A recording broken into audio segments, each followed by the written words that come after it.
BoroFanTV outside the Riverside with Jake, 2-2 draw.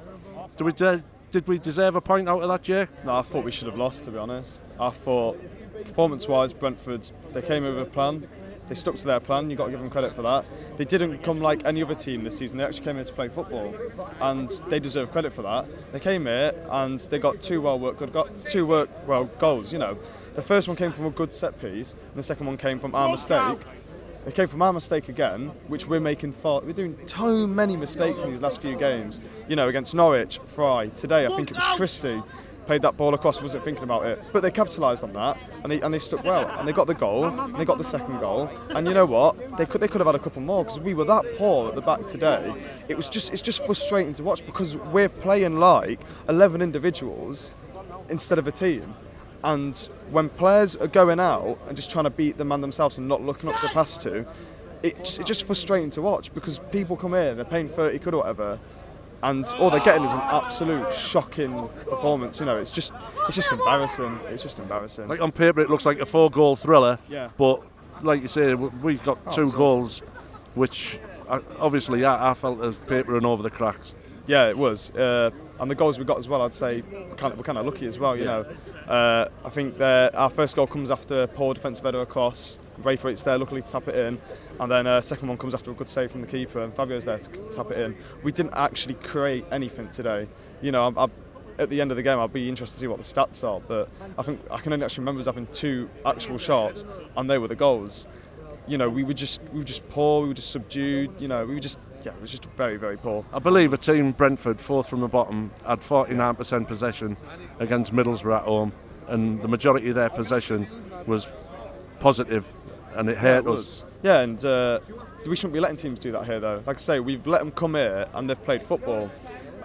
We're not used to that, really. We're used to getting the ball a lot and doing all this sideways passing, all this rubbish, and we're used to getting 60-70% possession. But they've come here and they've given us a game of football, and we weren't prepared for that.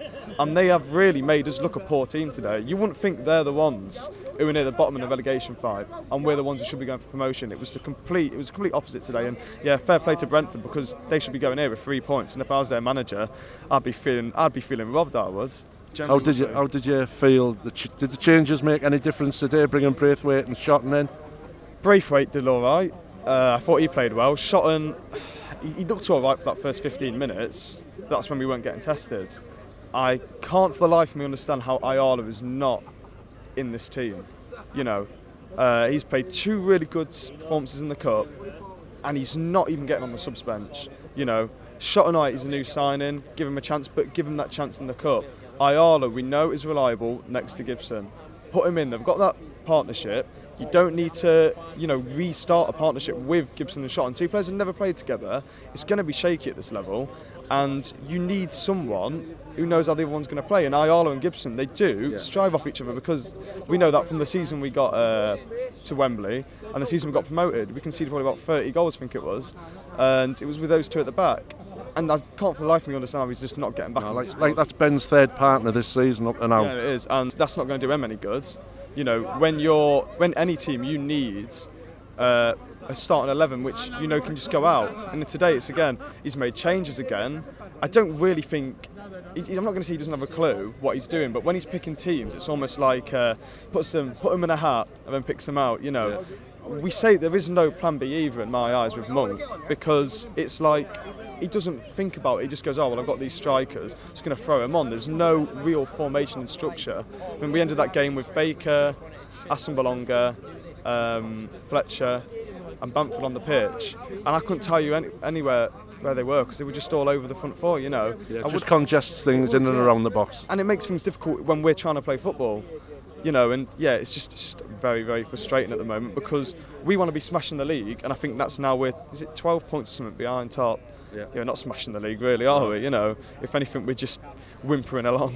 Like you say, 1 point from 6 at home. It's awful. You know, there's only way you can look at it against teams we should be getting all 6 points against. You wait till teams like Wolves and Leeds, they'll pick these off at home, they'll get 3 or 4 goals, and they just will. But we can't at the moment, for the life of me, and I can't understand what it is, but we're just looking at poor sides.